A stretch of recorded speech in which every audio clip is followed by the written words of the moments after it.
rejoignent, on va se baisser nos têtes tous ensemble, on va présenter ce moment à la prière. On va demander que le Saint-Esprit soit à l'œuvre ce matin. Nous savons que c'est le Saint-Esprit ce matin qui a le pouvoir, l'autorité de la part de Dieu de convaincre les cœurs, de soumettre les cœurs à la volonté de Dieu. C'est le Saint-Esprit ce matin qui va apporter de la part de Dieu la guérison dont vous avez besoin, le soutien, le réconfort que votre âme a besoin pour ce matin. Nous savons que le Saint-Esprit est là pour apporter la réponse de Dieu. Amen. Et nous voulons laisser le Saint-Esprit agir puissamment au milieu de nous et que vraiment le Saint-Esprit puisse accompagner la parole de Dieu par des signes, par des miracles et des prodiges. Amen. Alors on baisse nos têtes et que quelques-uns nous puissions le louer et l'adorer de tout notre cœur déjà avant de le chanter haut et fort tous ensemble. Alors que nous voici ce matin devant toi dans ce lieu. Nous sommes venus ce matin à la rencontre de notre Dieu. Nous sommes venus ce matin à la rencontre de notre Père.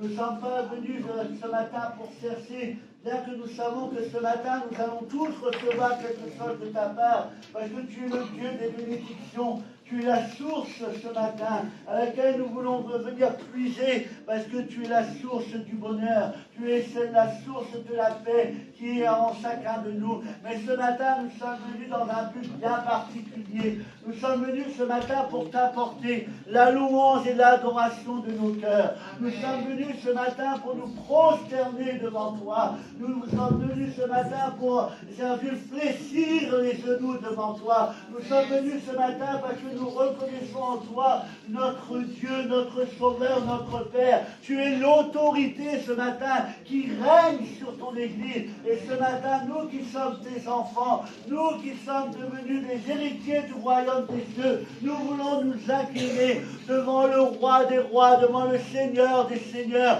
devant celui qui siège à la droite de Dieu le Père. Nous voici devant toi ce matin pour honorer ta personne, pour honorer ce que tu as accompli pour chacun d'entre nous. Et nous voulons te dire merci, parce que nous savons que tu es un sauveur, que Jésus, tu es ressuscité, que tu es vivant, que tu agis encore puissamment aujourd'hui, et qu'aujourd'hui encore, des âmes vont être sauvées, des âmes vont être retirées des ténèbres pour être attirées à ton admirable lumière. Parce que la Bible nous dit que tu as reçu le nom qui est au-dessus de tout nom. Et c'est le nom de Jésus que nous proclamons ce matin. Et le nom de Jésus encore ce matin va sauver des âmes perdues, va ramener des brebis égarées dans tes maisons. Nous savons que le nom de Jésus ce matin va encore faire une œuvre de réconciliation, une œuvre de consolation dans les cœurs, dans les foyers, dans les familles. Nous savons que si nous crions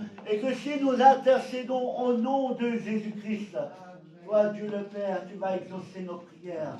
Et nous savons qu'aujourd'hui même, nous allons remporter de grandes victoires dans le beau et précieux nom de ton Fils bien-aimé Jésus-Christ. Amen.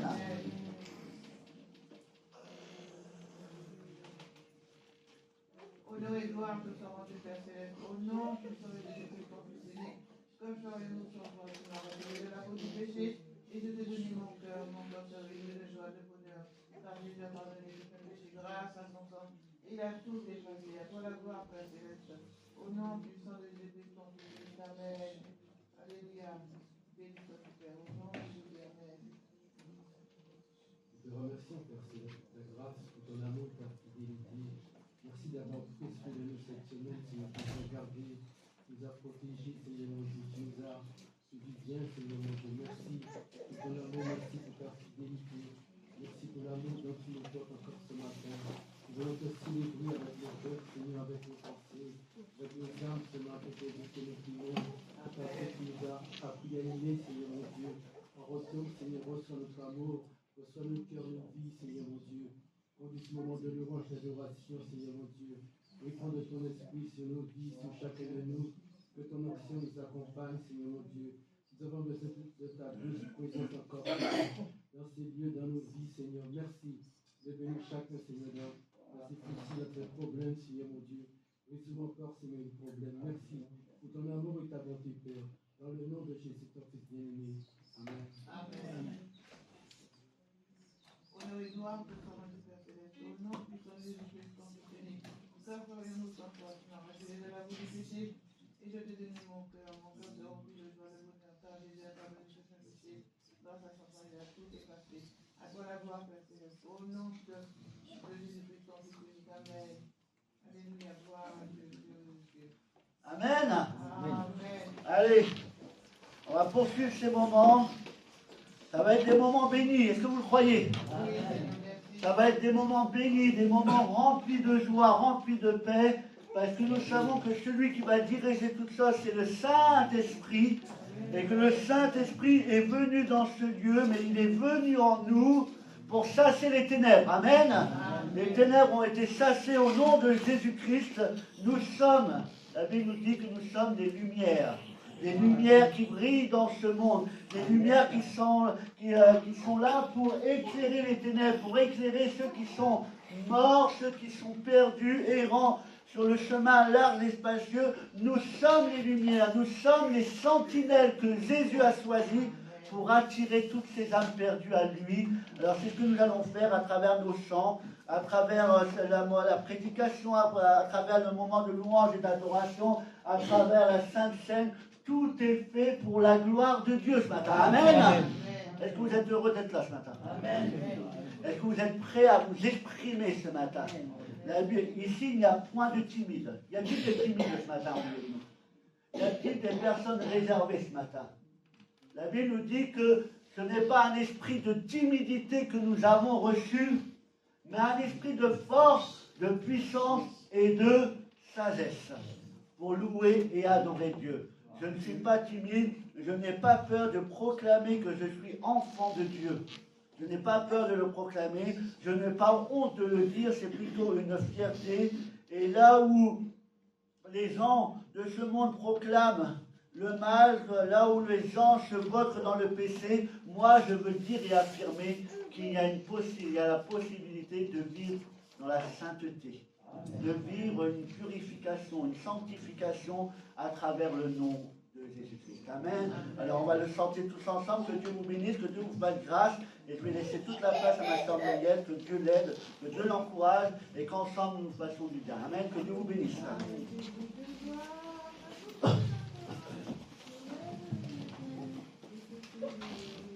Amen, gloire à Dieu. Pour commencer ces moments, nous allons prendre ce chant qui dit « Ton amour nous environne, ô Seigneur. Ta gloire resplendit tout comme le soleil.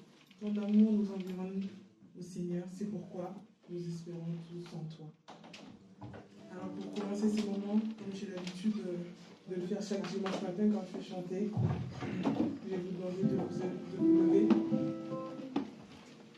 Merci beaucoup, les frères et sœurs.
Merci parce que nous voulons vraiment nous rappeler ce que tu as fait pour nous et raconter autour de nous tes bienfaits.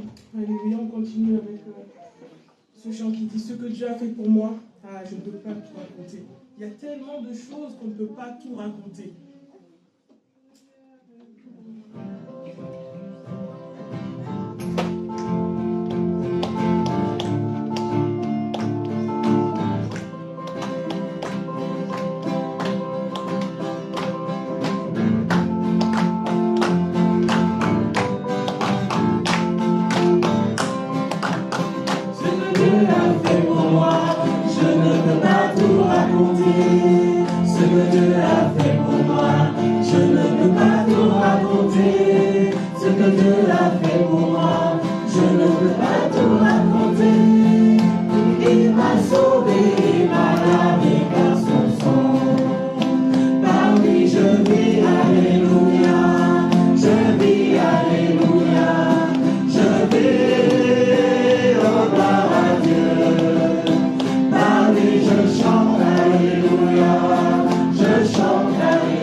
Nous sommes là pour t'adorer, Seigneur Jésus. Merci parce que nous voulons vraiment glorifier ton nom ce matin. Nous voulons vraiment nous rappeler, Seigneur, de l'amour que tu as pour nous. Oh, éternel Dieu Tout-Puissant, reçois nos louanges et nos adorations. Étends-tu comme un parfum de bonne odeur. Merci, Père.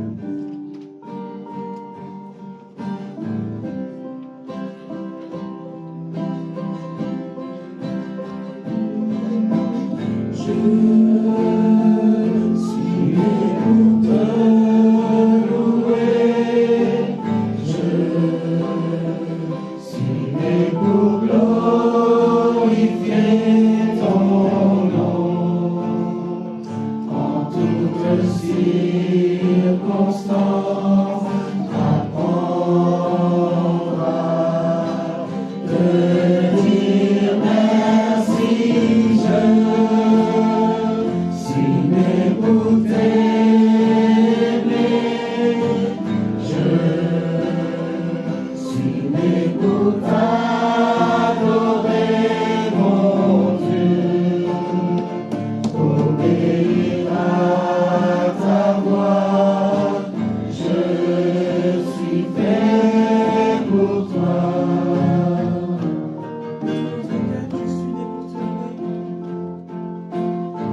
as fini de route, Seigneur, mon Dieu, par ton esprit, et venu habiter nos cœurs, Seigneur, mon Dieu, tu nous as donné une grâce à nos vies, Seigneur, mon Dieu, tu es dans le ténèbres, et tu nous as rapprochés de ta lumière, Seigneur, merci, parce que Jésus a tout sa demeure en nous, et ce matin, Seigneur, merci, d'être revenu pour prendre ce qui t'est dû, la louange de nos cœurs, l'adoration de nos âmes, Seigneur, mon Dieu, nous voulons te célébrer, nous voulons t'adorer, te dire que tu es bon, parce que tu nous as bien aimés, Seigneur. Merci pour ton amour, Père, au nom de Jésus.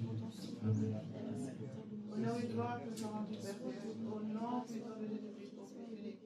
Restaure-nous sans foi, tu vas retrouver la vie péché, et je te dédie mon cœur, mon cœur, de joie, de bonheur.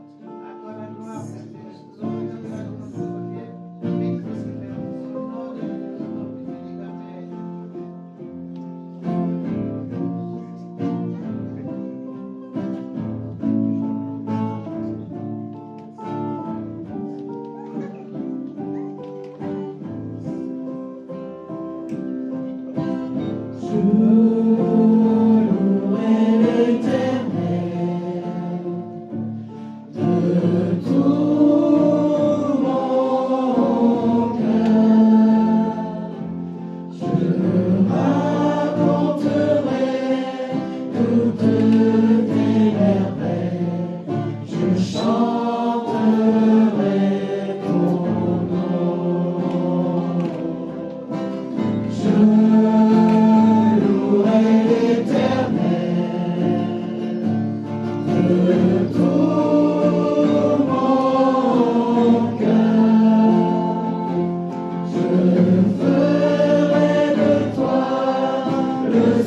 Raconterai toutes tes merveilles.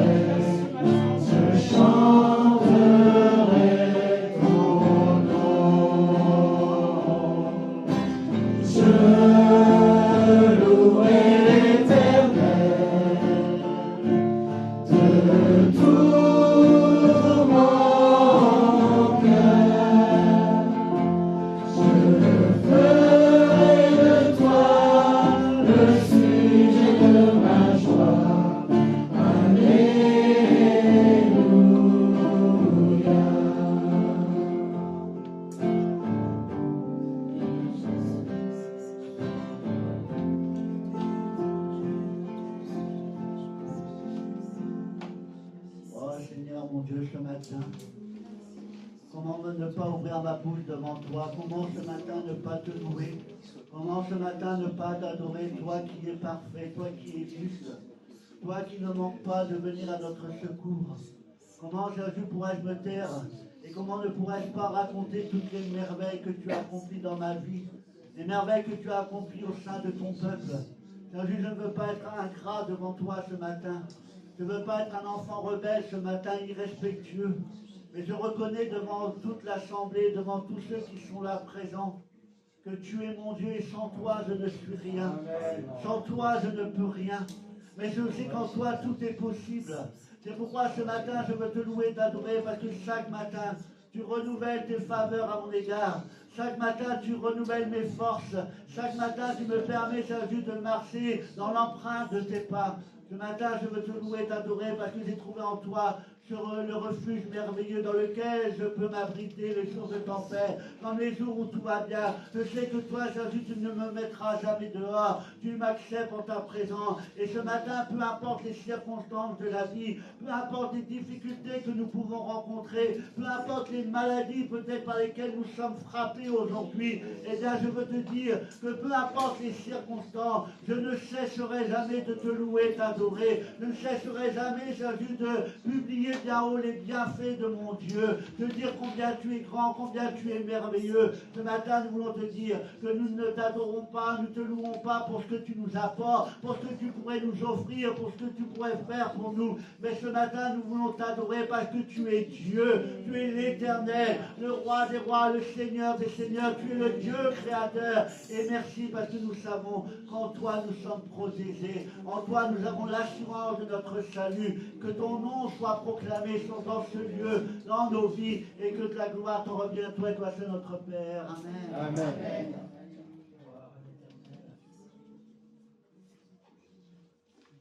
Honneur et gloire te soit rendu, Père Céleste, au nom de Jésus-Christ, ton Fils unique. Toi, Père innocent, toi, tu m'as retiré de la boue du péché, et je t'ai donné mon cœur se remplit de joie et de bonheur. Car Jésus a pardonné tous mes péchés, grâce à son sang, il a tout effacé. À toi la gloire, Père Céleste, au nom de Jésus-Christ, ton Fils unique. Amen.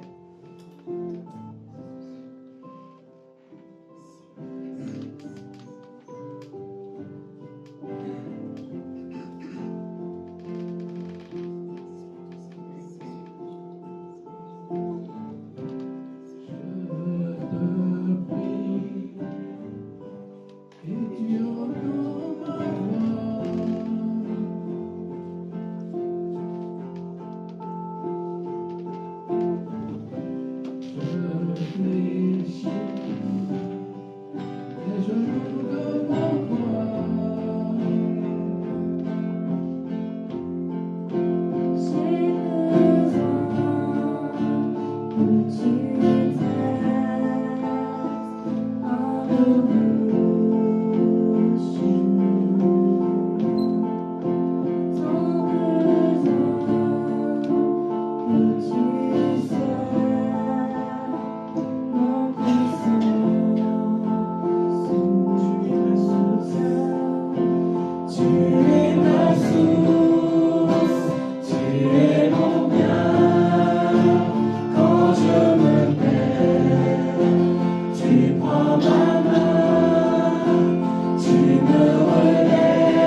mon cœur soit rempli de joie, de bonheur, car Jésus a parlé de cette grâce à ton sang. Il a tout effacé, à ton la gloire, Père céleste. L'honneur et la louange, béni sois-tu, Père. Au nom de Jésus,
préparer pour le Saint Repas.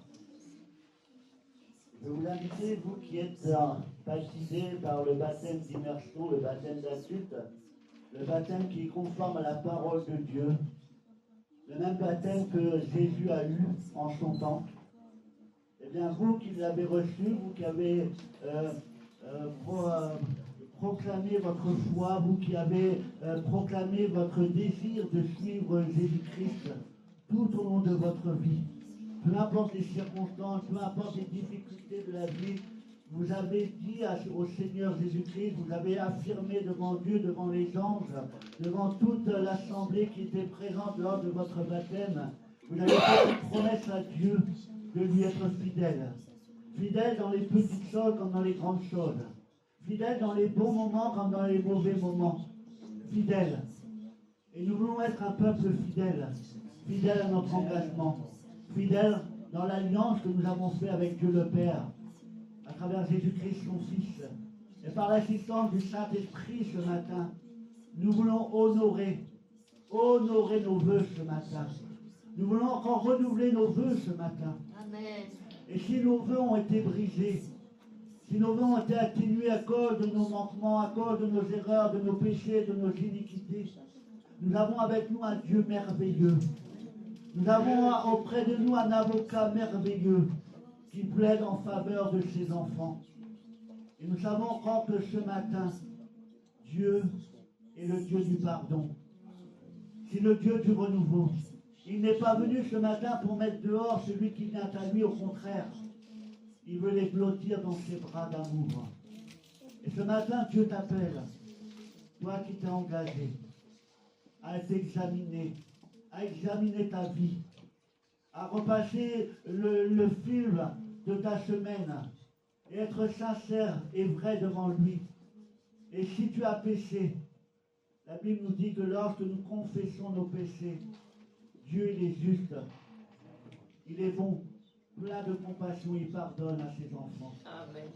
Alors nous qui marchons dans la pureté, dans la sanctification, nous qui sommes nés de nouveau, nous qui avons pour Père Dieu, le Créateur, nous qui marchons avec Jésus-Christ avec fidélité, et nous qui avons le Saint-Esprit en nous, levons-nous ensemble, bien-aimés.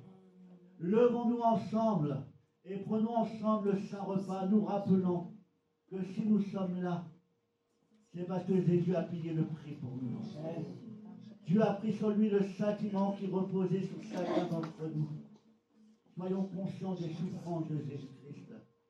Et ce matin, pleurons. Pleurons peut-être sur nos misères. Et comptons sur la grâce de Dieu pour nous relever, nous encourager. Ce matin, nous sommes dans la présence de Dieu.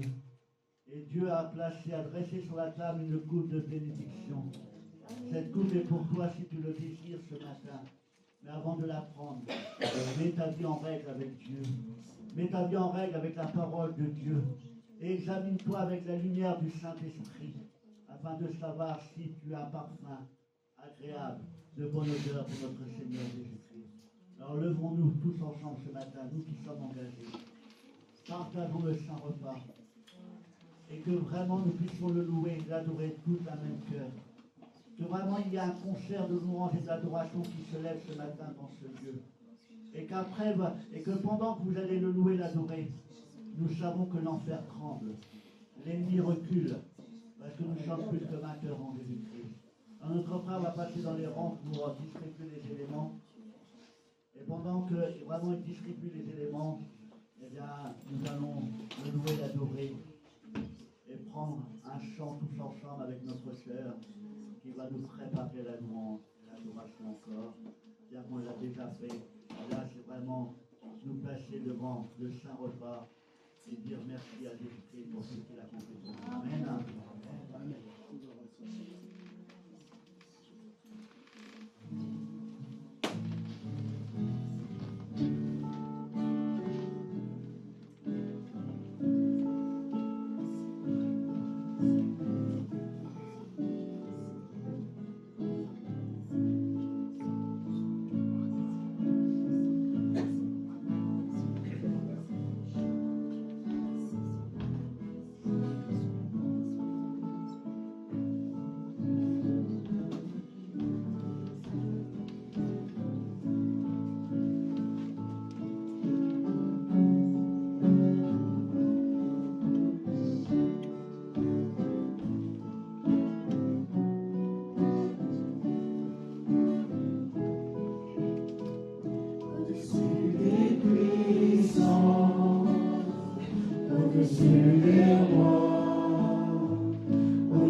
Ton amour et ta fidélité, béni sois-tu Père céleste. Oh non, Prenons ce pain ensemble. Merci pour tout ce que tu as subi pour moi à la croix. Merci Seigneur parce que tu es grand. C'est un grand amour Seigneur. Merci parce que tu t'es sacrifié, tu as tout donné Seigneur. Pour que nous puissions avoir la vie en toi. Merci parce qu'avec toi je ne crains rien. Parce que tu me connais depuis Seigneur le jour de ma... Tu m'as connu bien avant ma conception Seigneur et que tu as voulu me sauver Seigneur. Merci parce que même si je suis dans la souffrance Seigneur, je sais qu'à l'ombre de tes ailes Seigneur, tu me gardes, Seigneur. Je sais que tu as souffert plus que moi, Seigneur. Tu as souffert d'ignominie. Seigneur, ton sang a coulé, ton corps a été meurtri pour moi, Seigneur. Et je veux être reconnaissante aujourd'hui, Seigneur, encore de ce que tu as fait, Seigneur, pour nous, pour moi, Seigneur. Et je te veux te dire merci, Seigneur. Merci que je suis libre pour te louer et t'adorer, Seigneur. Ainsi, grand Dieu, Seigneur. Tu es le roi des rois, Seigneur. Amen. Gloire à Dieu. Que l'Église de Christ ce matin soit restaurée. Que l'Église de Dieu ce matin relève la tête. Nous sommes un peuple triomphant. Amen. Amen. Nous sommes un peuple plus que vainqueur ce matin. La Bible nous dit qu'il n'y a plus aucune condamnation qui repose sur nous. Nous sommes guéris ce matin. Notre âme est guérie ce matin. Notre esprit est libre ce matin. Notre corps est restauré ce matin par les meurtrissures de Jésus-Christ à la croix. Ce matin, vous soyez restaurés, bien-aimés, et que ce matin, nous demeurions un peuple plus que vainqueur. Amen. Dieu qui est avec nous encore ce matin, que Dieu vous bénisse.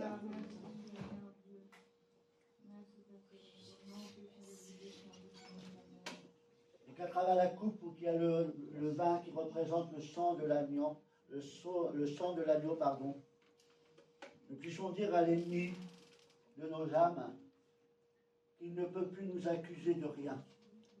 Il ne peut plus nous accuser ce matin, mes bien-aimés. Ce matin, le diable ne peut plus vous culpabiliser pour vos erreurs passées, pour vos moments de faiblesse dans votre marche avec le Seigneur. Le diable n'a plus aucune emprise sur vous. Le diable n'a plus aucun pouvoir sur vous. Il l'a perdu au moment où Jésus a donné sa vie à la croix. Il l'a perdu au moment où Jésus, il est mort, mais qu'il est ressuscité. Et qu'il est monté assis à la droite de Dieu le Père. Le diable n'a plus aucune emprise sur vous. Parce que j'ai une bonne nouvelle pour vous, mes bien-aimés. J'ai une bonne nouvelle pour vous, mes frères, mes sœurs. C'est que tous vos péchés, toutes vos iniquités, toutes vos erreurs, toutes vos transgressions ont été lavées, effacées par le sang de l'Alliance. Vous êtes une nouvelle créature, sans défaut ce matin. Alors dites au diable, il ne peut plus me reprocher quoi que ce soit, parce que Jésus m'a pardonné. Et je suis son enfant, que Dieu soit loué et adoré pour toutes ses grâces et bienfaits. Amen.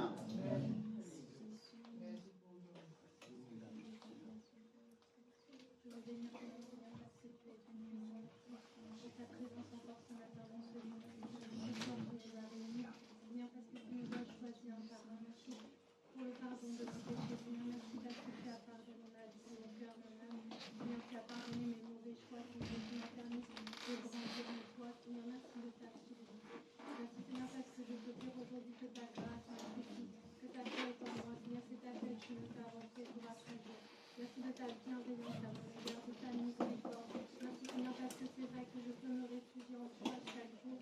Tu es celui Seigneur qui connaît mon cœur, mon âme, Seigneur, mes désirs. Et je veux m'attacher chaque jour à toi. Seigneur, donne-moi de contempler tout ce que tu me donnes, Seigneur. Et donne-moi, Seigneur, d'arrêter de regarder à ce que je ne connais pas. Je veux rendre gloire, Seigneur, pour tout ce que tu m'accordes chaque jour. Béni sois-tu, Seigneur. Amen. Amen. Merci au Seigneur pour ces moments. Pour les ados qui le désirent, il y a notre frère qui va être de l'autre côté pour vous apporter un enseignement adapté à vous, alors que les ados puissent avoir la liberté d'aller avec notre frère pour passer un moment ensemble. Et nous qui restons dans ce lieu, nous allons conclure eh bien, le message que nous avons parcouru ensemble depuis quelques semaines. Je devais le faire la semaine dernière, mais nous avons eu la visite de notre frère Weber. Donc nous allons le faire aujourd'hui. Est-ce que vous vous rappelez du thème que nous avons étudié depuis quelques semaines. Ah, attention. Oui, il y avait l'amour, c'est vrai. Mais ça, c'est dans le grand thème. Nous avions vu les choses que Dieu désire trouver au sein de son Église pour que l'Église demeure pour elle un parfum de bonne odeur. Nous avons parlé des choses que Dieu désire trouver dans son Église pour qu'il puisse agir d'une manière puissante au sein de son peuple, pour qu'il puisse accomplir au milieu de nous des miracles, des signes et des guérisons dans le nom puissant de Jésus-Christ. Nous allons parler, la première semaine, nous nous sommes arrêtés sur un point essentiel. Et pour qu'une église puisse vivre à la gloire de Dieu, nous avons dit que nous devions avoir avec nous comme compagnon de route le Saint-Esprit. C'est la première chose pour que l'église puisse grandir, pour que l'église puisse marcher dans la direction que Dieu a prévue. Eh bien, nous devons avoir comme compagnon de route le Saint-Esprit. C'est le premier ingrédient.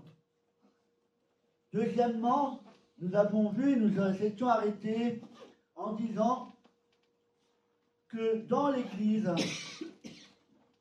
il devait y avoir une chose importante qui soit révélée, c'est la parole de Dieu. La parole de Dieu doit être et demeurer la seule vérité pour chacun d'entre nous. Il n'y a pas d'autre vérité si ce n'est que la parole de Dieu. La parole de Dieu est notre ligne de conduite à respecter pour plaire non pas aux hommes, mais pour plaire à Dieu. Parce que nous savons que si nous obéissons et si nous observons la parole de Dieu, nous allons déplaire à ce monde. Parce que les vertus de Dieu ne sont pas les vertus de ce monde. Mais notre priorité, c'est de plaire à Dieu. Et la troisième chose que nous avons vue pour que l'Église soit un parfum de bonne odeur à Dieu, pour que Dieu se sente bien au milieu de nous. Vous savez, il y a certaines églises où Dieu n'y est plus. Il y a certaines églises où Dieu n'est plus à l'intérieur. Il est à la porte et il frappe, parce qu'il manque quelque chose de primordial dans cette église. Et le troisième point sur lequel nous étions arrêtés, c'était que dans l'église de Dieu, nous devons trouver l'amour agapé. Cet amour parfait, cet amour que Dieu a exprimé en donnant, en offrant son Fils pour nous qui étions étrangers, nous qui étions rebelles à lui. Jésus a fait preuve d'un grand amour, un amour désintéressé, parce que cet amour qu'il a manifesté était en notre faveur. Eh bien, une église qui plaît à Dieu, c'est une église qui a en son sein le Saint-Esprit, une église qui sonde les Écritures, qui s'applique à la mettre en pratique dans sa vie, et c'est une église dans laquelle il y a le véritable amour les uns pour les autres. Et si ces trois points sont dans votre église, dans l'église que vous fréquentez, je peux vous dire que c'est une église qui plaît à Dieu. Amen. Amen. Et je veux être dans ce genre d'église. Et je peux dire qu'à Gournay, c'est le cas. Non pas parce que je suis là, mais parce que nous laissons le Saint-Esprit agir et prendre le contrôle de toutes choses. Et si dans l'église dans laquelle nous sommes et dans laquelle vous êtes peut-être, il y a ces trois points, eh bien alors il se passera de grandes choses. Il se passera des choses merveilleuses, des choses que Dieu nous a promis. Et nous voulons véritablement les vivre. Ces trois points auront un impact positif dans la vie de tous ceux qui entreront dans ce lieu. Ça sera un lieu spécial, un lieu unique, un lieu qu'ils n'ont rencontré nulle part ailleurs. Si dans l'église dans laquelle vous êtes, vous y trouvez ces trois points, alors vous allez voir, mes bien-aimés, vous allez voir Dieu agir. Agir dans votre église, agir dans votre vie, agir dans votre foyer, dans vos familles, agir en votre faveur et en faveur de tous ceux qui viendront dans ce lieu. Vous allez voir Dieu agir au milieu de nous. Pourquoi? Parce que le Saint-Esprit est important, car c'est lui, la Bible nous dit, que c'est lui qui convainc. Ce n'est pas moi, la Bible nous dit, ce n'est pas par de vaines paroles. Ce n'est pas en vous parlant pendant 3 heures, 4 heures, 5 heures que je veux vous convaincre. La Bible nous dit que le seul qui est en mesure de convaincre un pécheur, de changer de vie, d'accepter Jésus-Christ comme seul et unique sauveur, c'est le Saint-Esprit. Car c'est le Saint-Esprit qui convainc, qui éclaire, qui parle, qui guide, qui révèle. Et pourquoi il sera attiré? Et pourquoi il sera poussé à marcher sur le chemin étroit et resserré? Tout simplement parce qu'il est écrit dans la parole que la parole de Dieu est une lumière qui brille sur notre sentier. Et lorsque nous voyons la lumière nous attire. Elle nous révèle les paroles de Dieu et nous apprend à vivre de la bonne manière pour être sauvés. Et l'amour agapé est indispensable pour que le savoir-vivre ensemble soit assuré. Pour qu'il y ait l'unité au sein de l'assemblée. Pour qu'il n'y ait point de division, mais qu'il y ait un amour réciproque les uns pour les autres.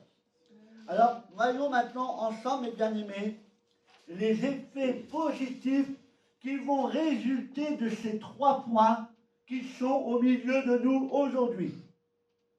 Vous êtes sans savoir que l'Église accueille en son sein une multitude de personnes. Oui ou non? L'Église est composée d'une multitude de personnes. Nous venons d'horizons différents, nous avons vécu des choses différentes. Et Dieu nous rassemble dans ce lieu. Dieu amène dans ce lieu, pas des hommes parfaits, parce que sinon il ne m'aurait pas attiré, mais il attire dans ce lieu des pécheurs. Des hommes et des femmes qui sont séparés de lui. Dieu les envoie au milieu de nous. Et la Bible nous dit que, eh bien, aux yeux de Dieu, avant de le reconnaître, nous sommes séparés de lui à cause du péché. Tout homme, toute femme, la Bible nous déclare que depuis notre naissance, nous sommes séparés de lui par le péché. La Bible nous dit car tous ont péché et sont privés de la gloire de Dieu. Un autre passage, Jérémie chapitre 17, verset 9, nous dit « Le cœur est tortueux par-dessus tout, et il est méchant, qui peut le connaître ?» Le péché, c'est une chose que Dieu condamne et qui nous sépare de lui pour l'éternité. Alors, ceux qui viennent dans ce lieu, pour qu'ils puissent changer de vie, nous devons avoir ces 3 points dont nous avons cités auparavant. La Bible nous dit, dans 1 Corinthiens chapitre 6, verset 9, et nous voulons que toutes ces personnes qui vivent d'une manière désagréable à Dieu soient transformées, afin qu'ils puissent avoir une place auprès de lui pour l'éternité. Ne savez-vous pas que ceux qui pratiquent l'injustice n'auront aucune part au royaume de Dieu? Ne vous y trompez pas. Il n'y aura point de part dans l'héritage de ce royaume pour les dépossédés, les idolâtres, les adultères, les pervers, les homosexuels, ni les voleurs, ni les avares, pas plus que pour les ivrognes, les calomniateurs ou les malhonnêtes. Voilà bien ce que vous étiez certains d'entre vous. Voilà bien ce que vous étiez certains d'entre vous. Mais vous avez été lavés, vous avez été purifiés du péché, vous en avez été déclarés justes au nom du Seigneur Jésus-Christ et par l'Esprit de notre Dieu. Amen. Amen. Et nous faisions tous partie de ces catégories de personnes. Nous étions tous dans cette liste. Et là que nous sommes venus à Jésus-Christ, ce qui a fait la différence, ce sont, eh bien, le Saint-Esprit, ce sont, eh bien, la parole de Dieu, et c'est l'amour que nous avons rencontré lorsque nous sommes venus à lui. Et lorsque ces 3 choses se révèlent à nos cœurs, se révèlent au cœur d'un homme, d'une femme, eh bien, il y a transformation. Et nous qui sommes sauvés, nous qui avons fait cette rencontre merveilleuse, on peut lire ensemble Éphésiens chapitre 5, et nous pouvons dire ces choses autrefois, j'étais ténèbres. C'est vrai? Autrefois, j'étais dans les ténèbres. Et maintenant, je suis devenu une lumière. Une lumière. Autrefois, vous étiez ténèbres et maintenant, vous êtes lumière dans le Seigneur. Marchez comme des enfants de lumière, car le fruit de la lumière consiste en toutes sortes de bonté, de justice et de vérité. Examinez ce qui est agréable au Seigneur et ne prenez point part aux œuvres infructueuses des ténèbres, mais plutôt condamnez-les. Amen. Amen. Pourquoi il y a eu une si grande, si merveilleuse transformation dans nos cœurs? C'est parce que le Saint-Esprit a eu la possibilité d'agir en nous. Parce que la parole de Dieu s'est révélée à nous. Parce que l'amour de Dieu s'est révélé dans nos cœurs. Alors oui, le Saint-Esprit, la parole de Dieu, l'amour conduira toute personne qui franchiront les portes de ce lieu à faire face à quoi? À la vérité. Quelle est la vérité?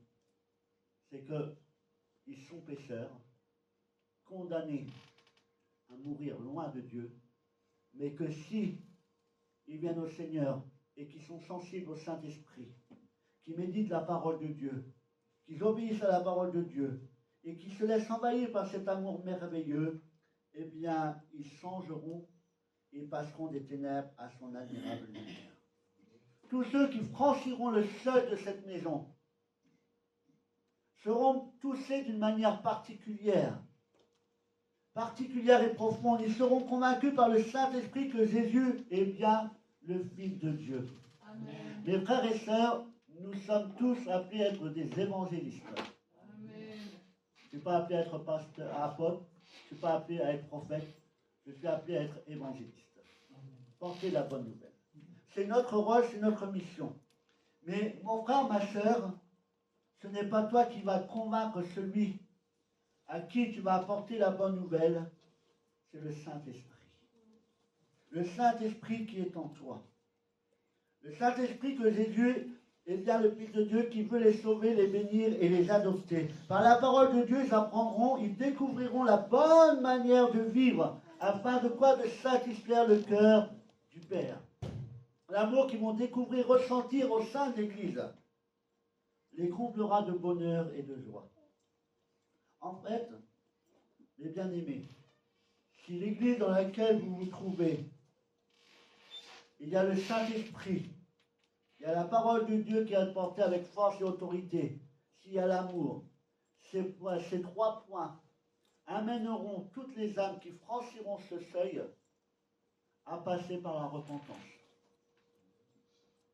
Ces trois choses amèneront les personnes à vivre ce qu'est la nouvelle naissance.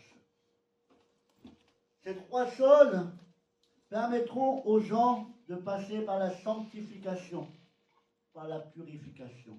Vous voulez que les âmes soient sauvées? Faites en sorte que dans votre Église et que dans votre vie personnelle, parce que l'Église c'est nous, il faut qu'il y ait en vous le Saint-Esprit. Il faut qu'il y ait en vous la parole de Dieu, que vous la connaissiez. Il faut qu'il y ait en vous un amour pour ceux qui vous entourent. Et si toutes ces choses sont en vous, eh bien, ces trois points amèneront les gens de vos familles, vos amis, vos collègues de travail, à reconnaître que vous êtes différents d'eux. Il leur donnera envie de connaître ce Dieu merveilleux que vous avez rencontré. Oui, ces trois points, comme je l'ai dit, amèneront toute âme à venir au Seigneur et à l'accepter comme seul et sauveur. Le Saint-Esprit, la parole de Dieu, et l'amour qu'il y a dans ce lieu produira dans le cœur de tous ceux qui viendront et qui seront touchés d'une manière particulière. Cela produira des choses merveilleuses. Car à travers ces choses, tout homme, toute femme peuvent être réconciliés avec Dieu. Ces trois choses permettront à tout pécheur d'obtenir le pardon.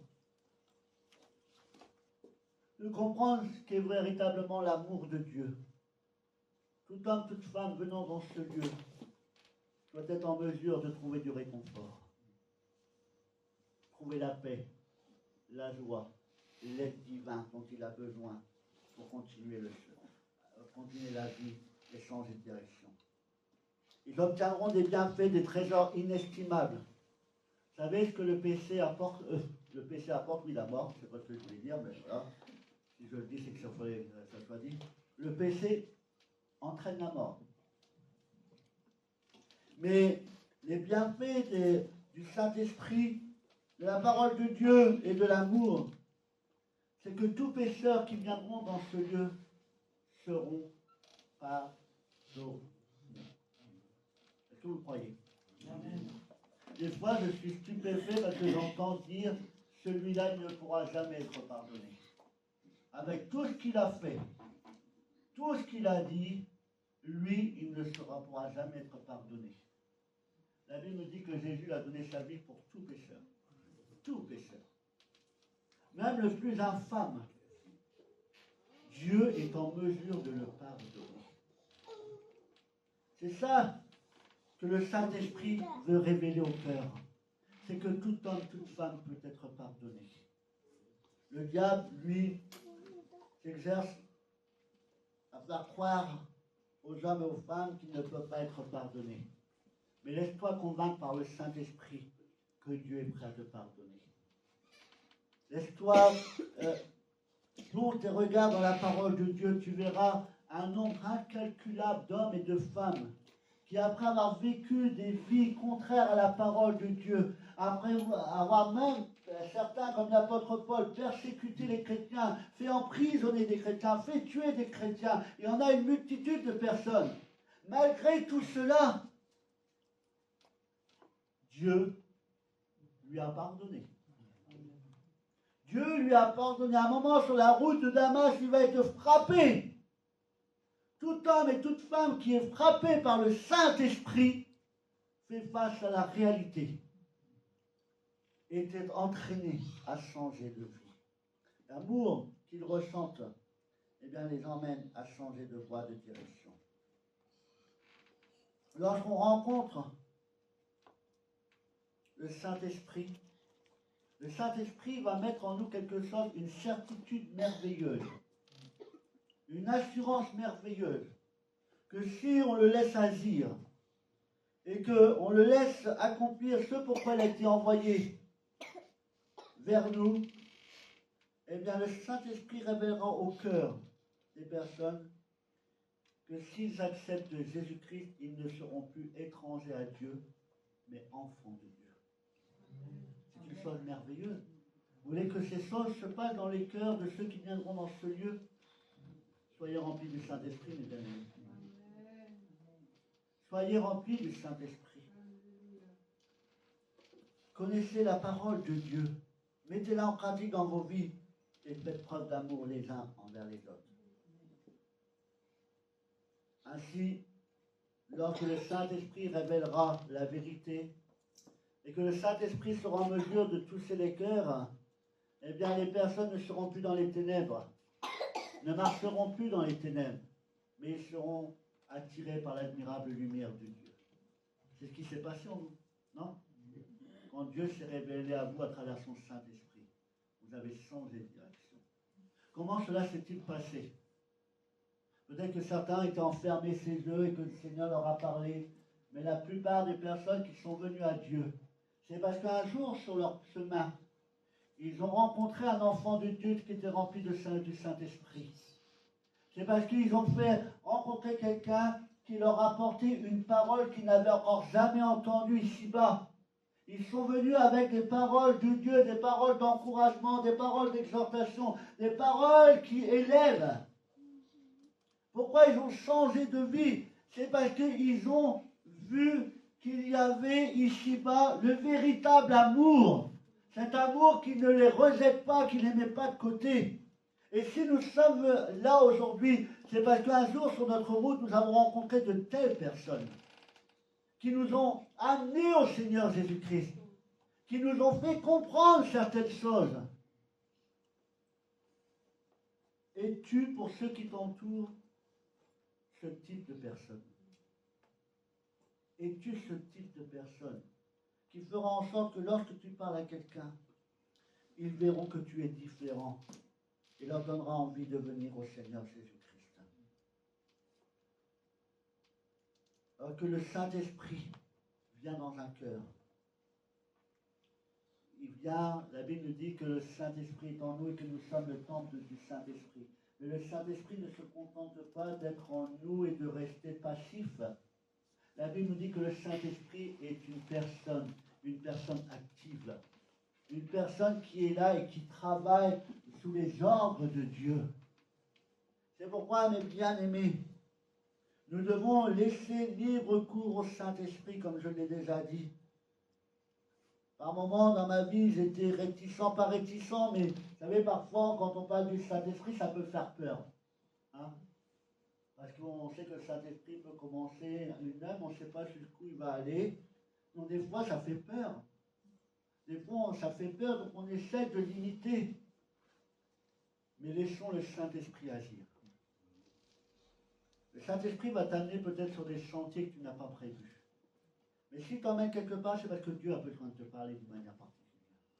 Si le Saint-Esprit t'isole, c'est parce que Dieu a besoin de te parler. Parce que Dieu a besoin de te montrer des choses. Parfois on dit, je ne comprends pas pourquoi je passe par telle ou telle épreuve. Pourquoi j'ai été attiré dans tel ou tel endroit. C'est parce que tu as besoin peut-être d'être isolé pour que le soit réceptif au Saint-Esprit. Et que tu entends les paroles que Dieu veut te dire. L'Église, je prends toujours cette image, l'Église est un hôpital. Vous êtes d'accord avec moi? L'Église est un hôpital qui accueille en son sein des hommes et des femmes estropiés par la vie. D'accord? L'Église est un hôpital qui va accueillir les malades, qui va accueillir des personnes qui ont été blessées dans la vie. Et ce lieu est un hôpital, mes bien-aimés. Et j'aime bien cette image, où des hommes et des femmes malades ont besoin de soins. Les gens de ce monde ont besoin de soins. Vous croyez? Le monde est incapable de leur apporter le soin dont ils ont besoin, parce que leur âme a besoin d'être guérie. Les hommes ne peuvent pas guérir l'âme. Les hommes n'ont pas le pouvoir de délivrer quelqu'un de mauvais esprits. C'est impossible. Et il y a encore certaines maladies pour la médecine qui sont incurables. Alors toutes ces personnes qui n'ont plus aucune issue, nous devons être des porteurs de bonnes nouvelles et leur dire qu'il y a pour 50 d'entre eux encore un espoir. Un espoir d'être guéri. Un espoir d'être sauvé. Mais pour cela, et pour avoir la force de le dire, nous devons être remplis du Saint-Esprit. Parfois, on hésite à prier de la manière dont on devrait prier. Parce que souvent, on prie de manière charnelle. On prie avec nos propres mots. Et on se limite dans nos demandes. Et lorsqu'on rencontre quelqu'un qui est véritablement malade, avec un problème physique que personne ne peut guérir, et parfois on prie, Seigneur, guéris-le, fais-lui du bien, essaie d'améliorer la situation. Ça, c'est pas la prière d'un homme rempli du Saint-Esprit. Vous savez, un homme qui est rempli du Saint-Esprit, c'est un homme qui prie comme Jésus l'a prié. C'est un homme qui n'a pas peur, ou une femme qui n'a pas peur de dire à un paralytique, lève-toi et marche. C'est parce que je n'ai pas peur, parce que quand je dis ces choses, ce n'est pas moi qui fais, c'est le Saint-Esprit qui fait. Alors nous devons, bien aimés, être remplis du Saint-Esprit. Les hommes et les femmes qui viendront dans ce lieu viennent à l'hôpital. Ils viennent consulter le divin médecin qui est notre Seigneur Jésus-Christ. Et comment fait-il pour opérer des miracles, des signes et des guérisons dans notre vie? Comment se fait-il? Nous ne voyons pas les mains de Dieu. passer à travers le plafond, même qu'il serait capable de le faire. D'accord? Il serait capable de le faire. Mais comment Jésus peut-il opérer des signes, des miracles et des prodiges au milieu de nous? Il le fait à travers le Saint-Esprit. Parce que c'est le Saint-Esprit qui opère toutes ces choses en nous, la Bible nous dit. Et lorsque nous ne laissons pas le Saint-Esprit agir, eh bien nous limitons son action. Le divin médecin, c'est Dieu à travers son Saint-Esprit qui est présent au milieu de nous. Et quand ils viennent consulter le divin médecin à l'hôpital, le médecin va poser un diagnostic. Le médecin va lui dire de quoi il souffre. Et quand il va mettre son diagnostic, eh bien, il va lui prescrire une ordonnance pour être guéri, pour être délivré.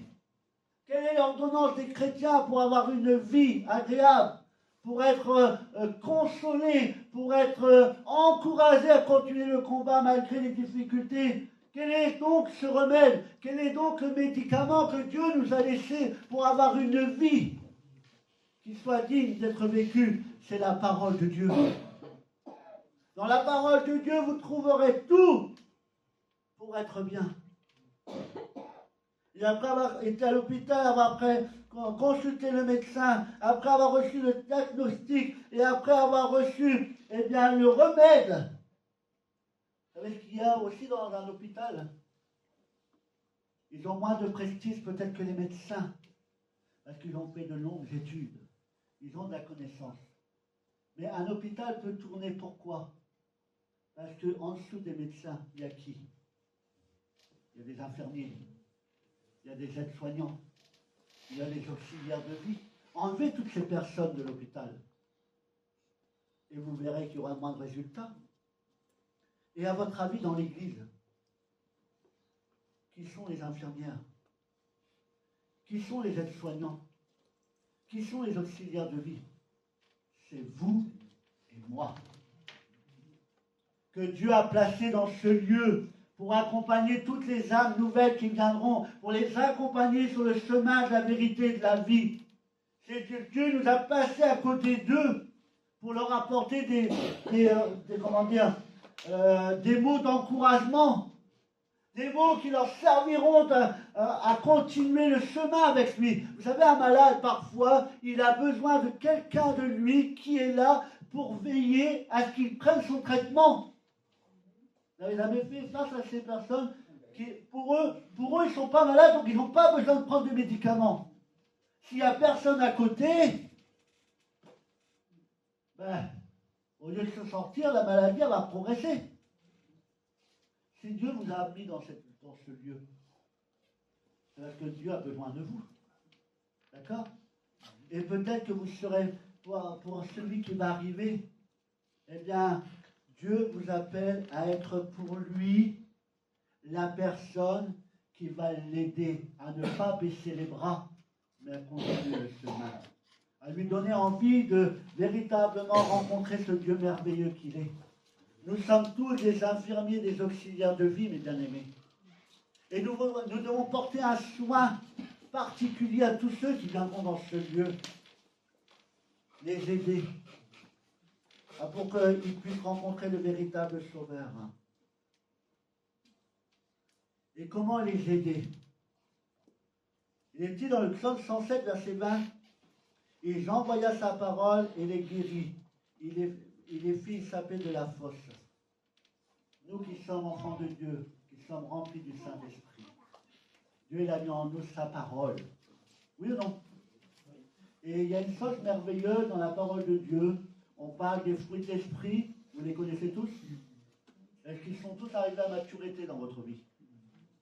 Moi, je peux vous dire qu'il y en a un qui doit faire beaucoup de progrès dans certaines personnes, c'est la patience.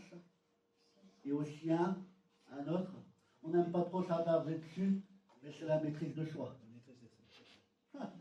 Là qui sourit, mais c'est vrai. La maîtrise de soi, c'est un fruit qu'on a vu. D'ailleurs, je n'entends pas beaucoup de prédications sur ce fruit-là. On parle souvent de l'amour, de la bonté, tout ça. Ouais, on est content de... Parce qu'on dira, ah ouais, moi je suis rempli d'amour.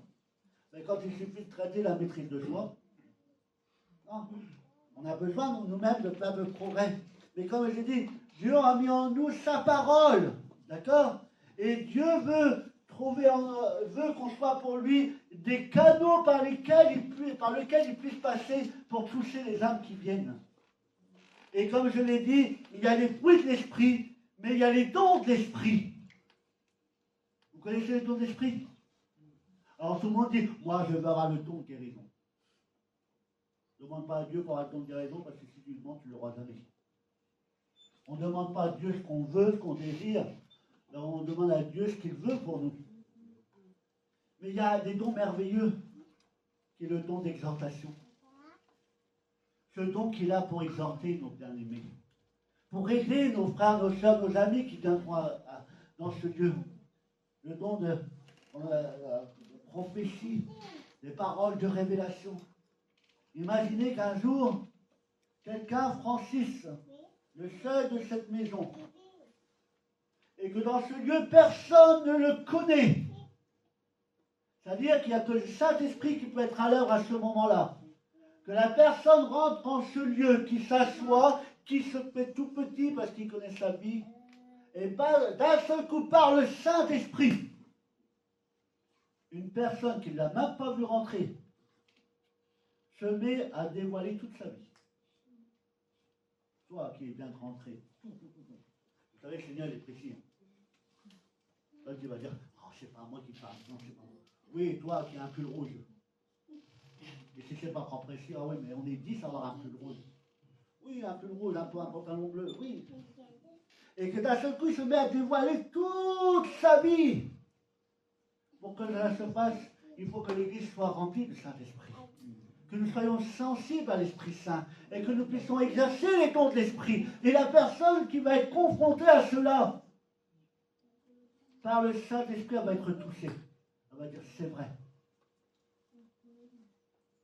C'est vrai que Dieu existe. C'est vrai que dans ce lieu se passent des choses extraordinaires. Et bien aimé, j'ai hâte de voir dans ce lieu des miracles. Pas vous? Le plus grand des miracles, ce n'est pas la guérison du corps. Bien qu'on, le Seigneur, il a tellement sauvé d'hommes et de femmes de maladies. Mais, vous savez, le plus grand miracle que je veux voir dans ce lieu, c'est de voir des âmes passer des ténèbres à son admirable lumière. Se donner leur vie à Christ. Et le reste suivra. Et pour que cela puisse arriver, l'Église doit être remplie du Saint-Esprit. Elle doit être pleine d'amour. Et elle doit mettre en pratique la parole que Dieu nous a laissée. Alors, pour voir des miracles, il y a pas longtemps, quelqu'un m'a dit, ouais, il faudrait parler sur le lâcher-prise. C'est vrai. Parce que lâcher-prise, ça veut dire que nous laissons le divin médecin agir puissamment. Ne plus vouloir mettre nos mains. Essayer de faire les choses de nous-mêmes. Nous devons, eh bien, mes bien-aimés. Et là, c'est un conseil que je donne aux gens. Arrêtez de vous autoproclamer prophète. Arrêtez de vous autoproclamer prophète. Tout ce que vous apôtre, tout ce que vous voulez. Avant de vouloir être prophète, apôtre, soyez des évangélistes.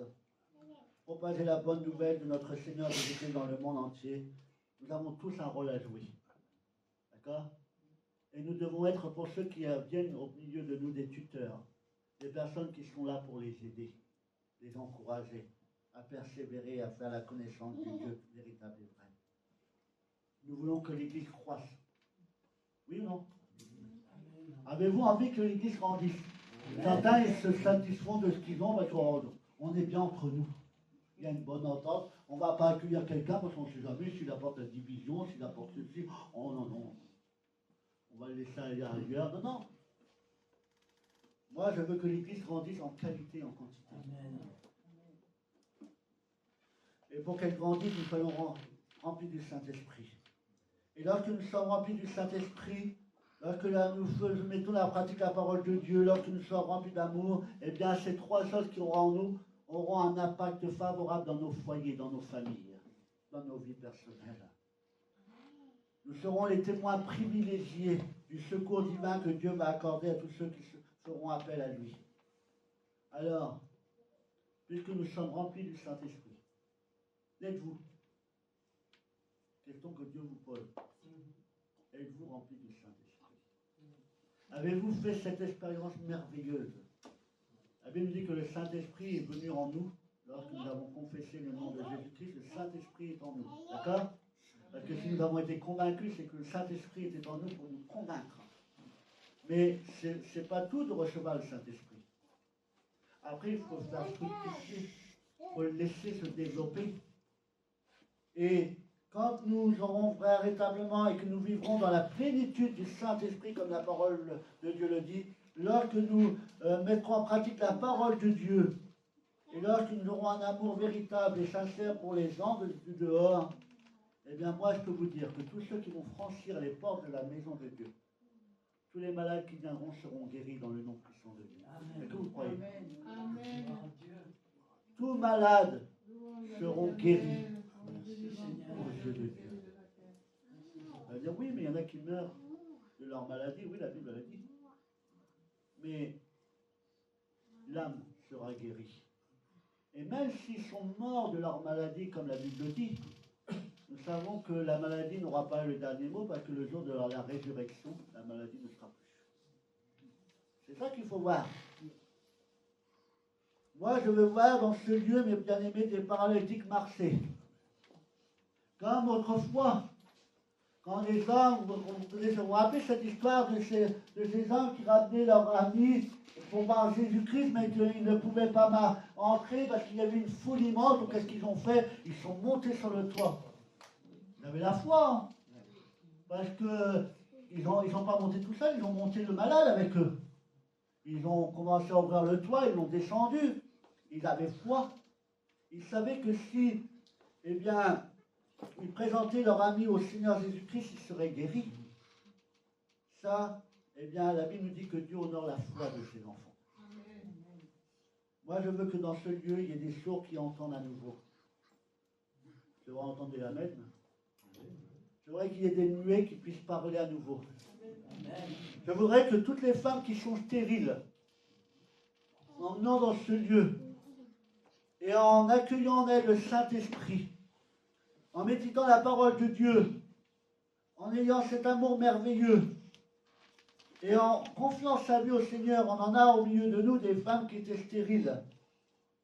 Et ils ont eu la joie d'enfanter.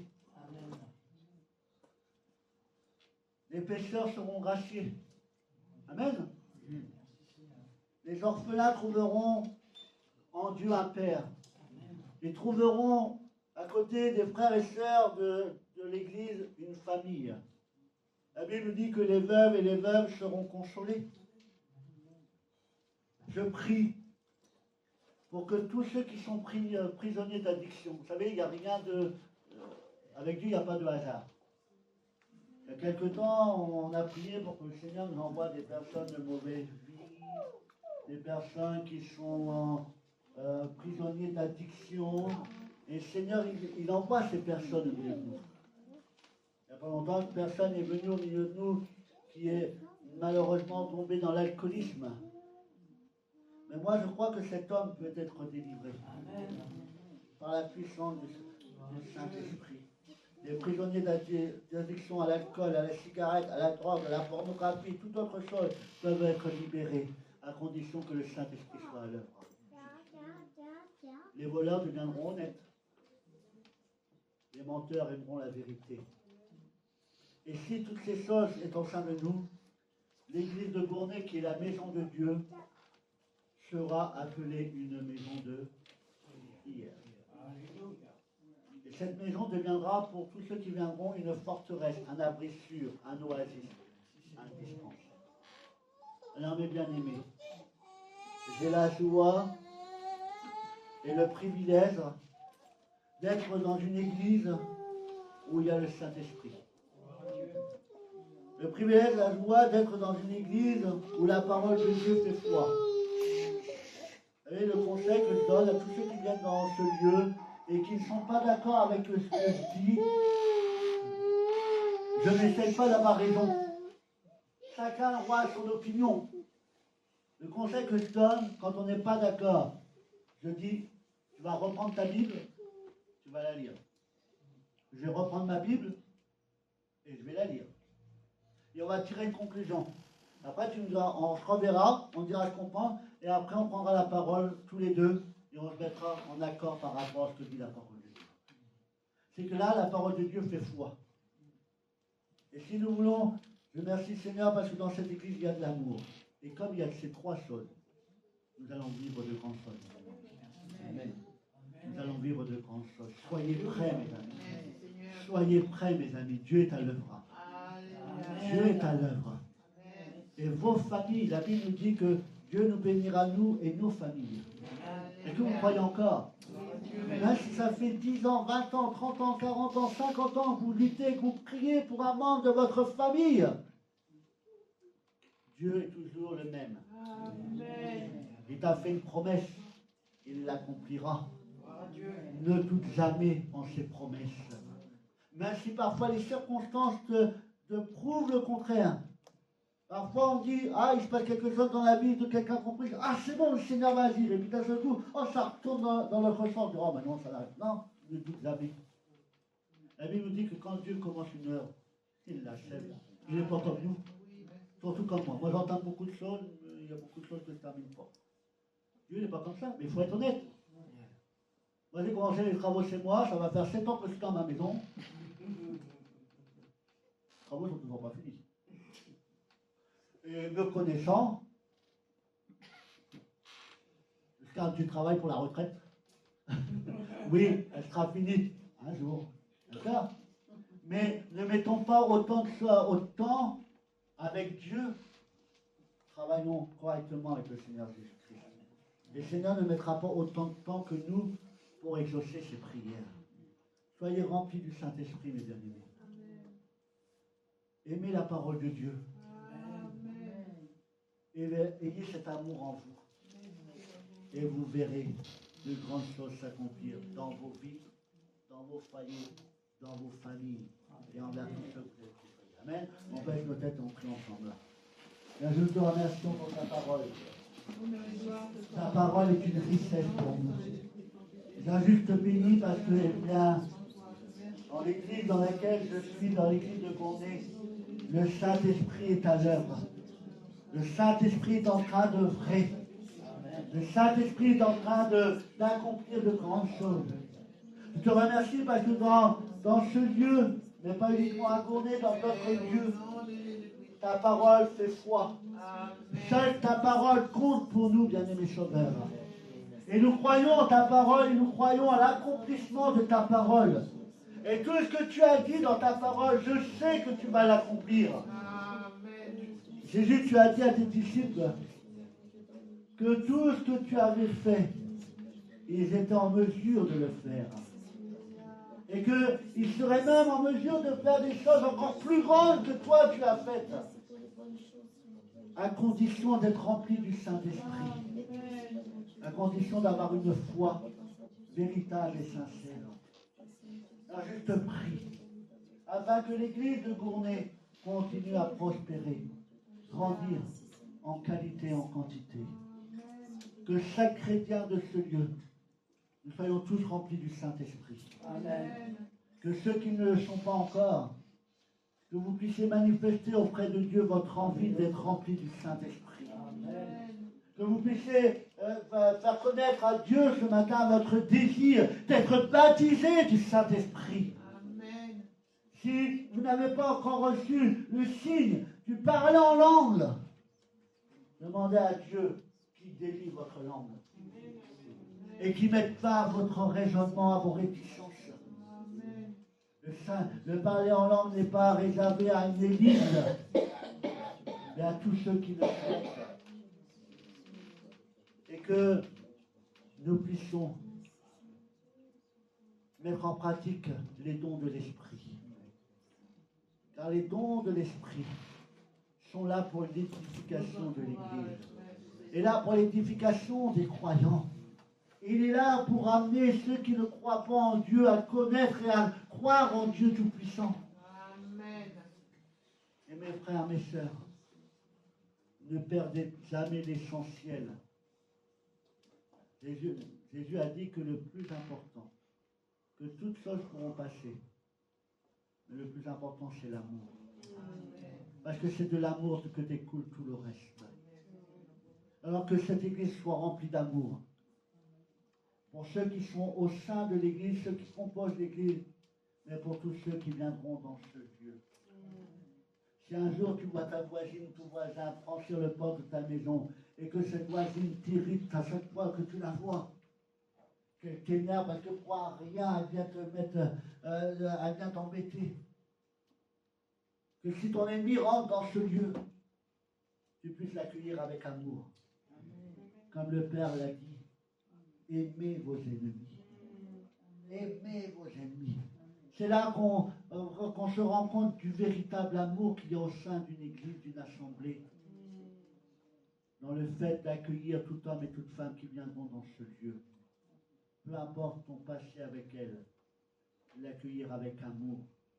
Car cet amour l'amènera à changer et à avoir un cœur bien disposé.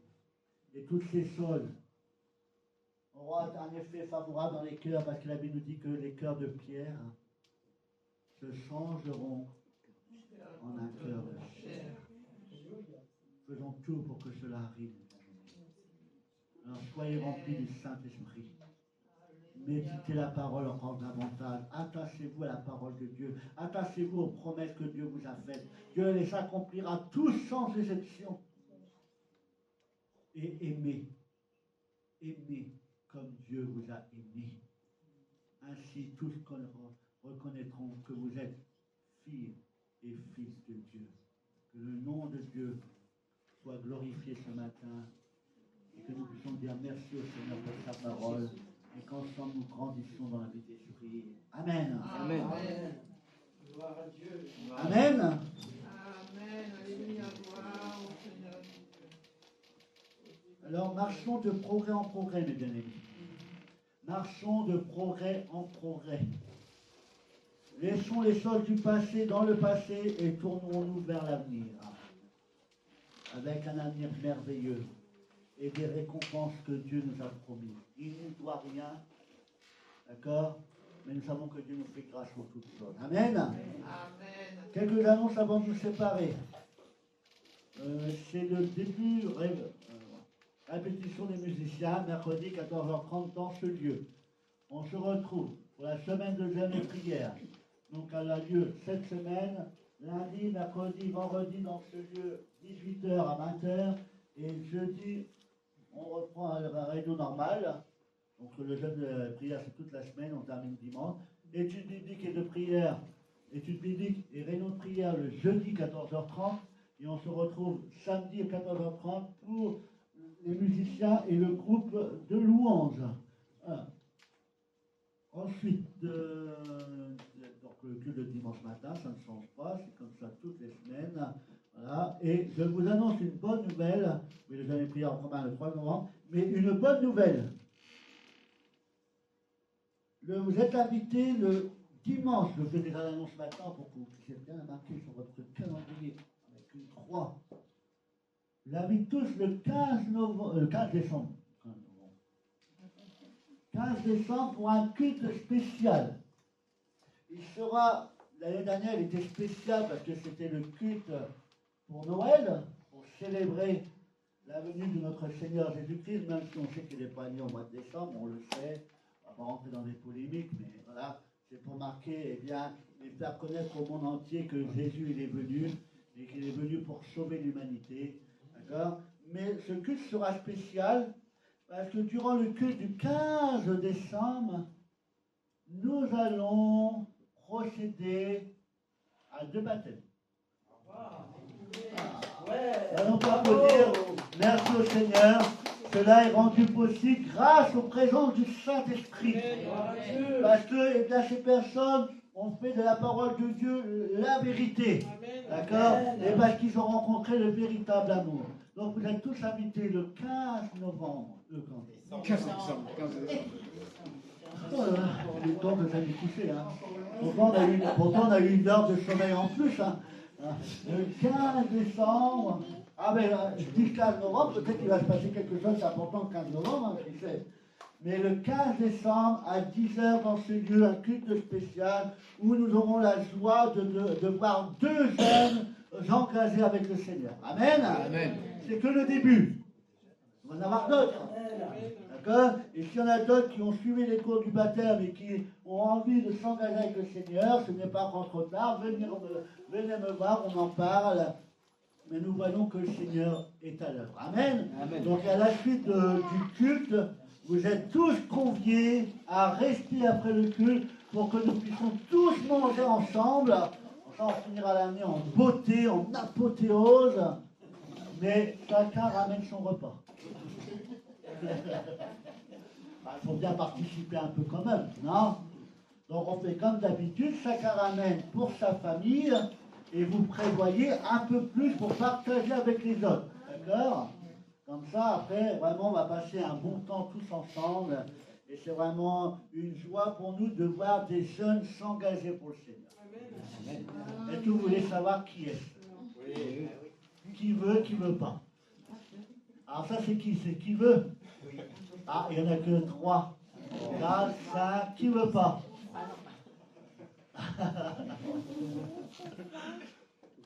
Ah là, c'est entre deux feux, là. Entre deux feux. Hein?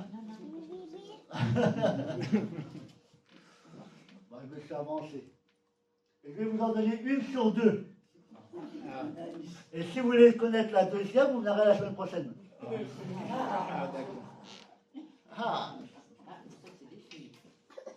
Mais c'est des filles. Voilà, première. Bon, pour moi, c'est une joie. Ah, là. C'est Anaïs, ma fille, qui va s'engager avec le Seigneur. Le Seigneur, il est bon, celui-là, il est grand. C'est pour ça que je dis toujours, laissez le Saint-Esprit faire. Le Saint-Esprit connaît le temps. Il connaît les moments.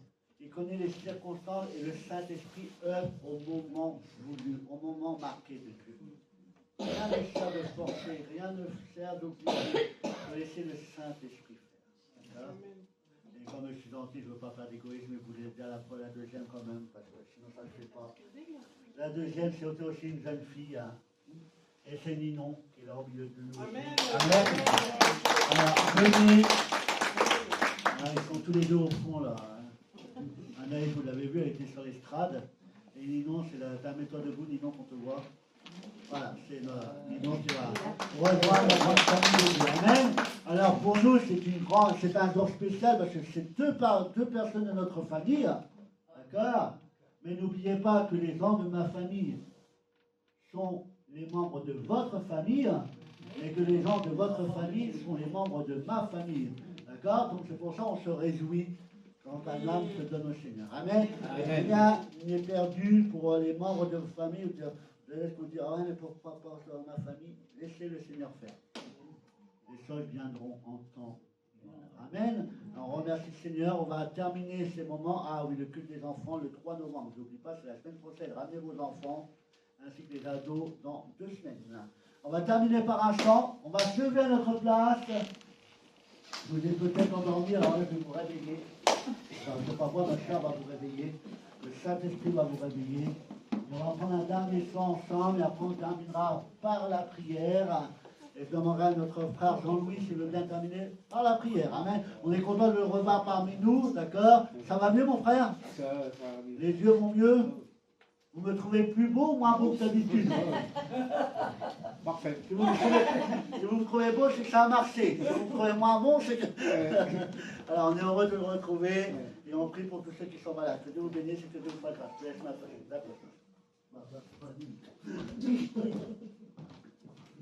Amen, merci. Le Seigneur pour la parole qui a été apportée à notre frère. Et pour terminer ce moment, pour continuer cette belle semaine, nous allons prendre le sujet qui dit ton amour nous environne, Seigneur. Que cette semaine puisse être une semaine bénie pour vous, entourée de l'amour de notre Père.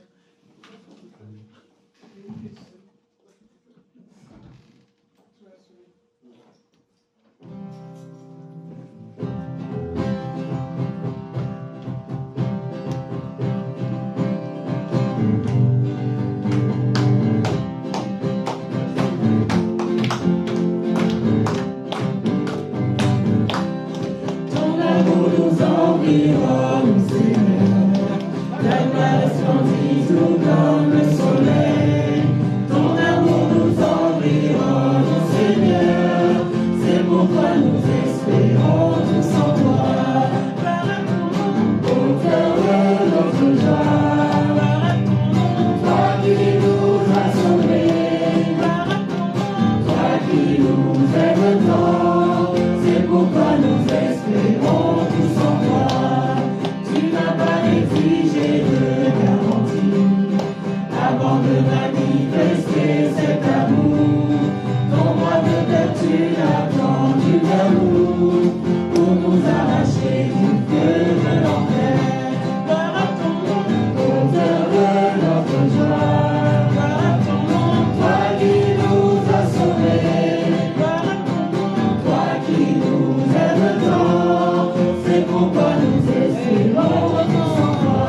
qui nous aime tant, c'est pourquoi nous espérons tous en toi.